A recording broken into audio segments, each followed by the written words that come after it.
Урбан, египетски маларичен, ова се 3 од стотината видови комарци евидентирани во Македонија, кои според експертите ги касаат граѓаните од македонскиот исток, тврди за телевизија Стар угледниот професор, инсектолог од Штипскиот универзитет Гоце Делчев, доктор Душан Спасов. Конкретно по некои мои сознанија имам дека некаде можеби над 100-140 видови има најдено, сепак јас би рекол дека во Македонија најчесто тоа се 3 вида на комарци, тоа се урбаниот комарц, или Кулекс пипиенс, потоа египетскиот комарец, Едис египтум, и маларичниот комарец, значи најчесто тие се, од кој урбаниот комарец, барем до сега, немам сознание дека е преносител на некои болести, додека египетскиот и маларичниот комарец можат да пренесат некои болести. Именуваните комарци можат да пренесат болести на луѓето, но најчесто доколку тие се присутни. Најпроблематични се маларичниот и египетскиот комарец.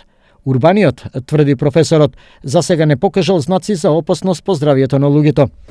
Египетскиот комарец знае да напаѓа и птици. Значи болести кои се јавуваат кај птиците може да ги пренесат некои доколку, тоа повеќе ќе го кажат епидемиолозите, лекарите.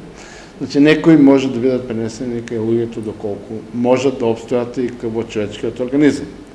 Значи еве јас ви сигурно и вие имате слушнало за птичиот грип. Значи тој не случајно е наречен птичи грип, затоа што самите патогени микроорганизми се значи обстојуват во птиците, благодарение на комарците се пренесуваат и на човекот и на тој начин се развива болест. За среќа на македонските граѓани, присутноста на маларичниот и египетскиот комарец не е толку честа на нашите простори. Аналогно на тоа, можноста од појава и ширење на било каква болест е сведена на минимум. Но, подсетува професорот Спасов, превентивата е најефикасното решение, бидејќи малите издодивни инсекти буквално се наоѓаат насекаде. Главен фактор кај за живот на комарците, односно заради зголемување или намалување на популацијата на комарците е влажност. Обично ги полагаат јајцата во води, на места каде што тоа се неподвижни води. Може да биде и обична кофа со вода, доколку подолго време стое. Значи може до таму да потекнува.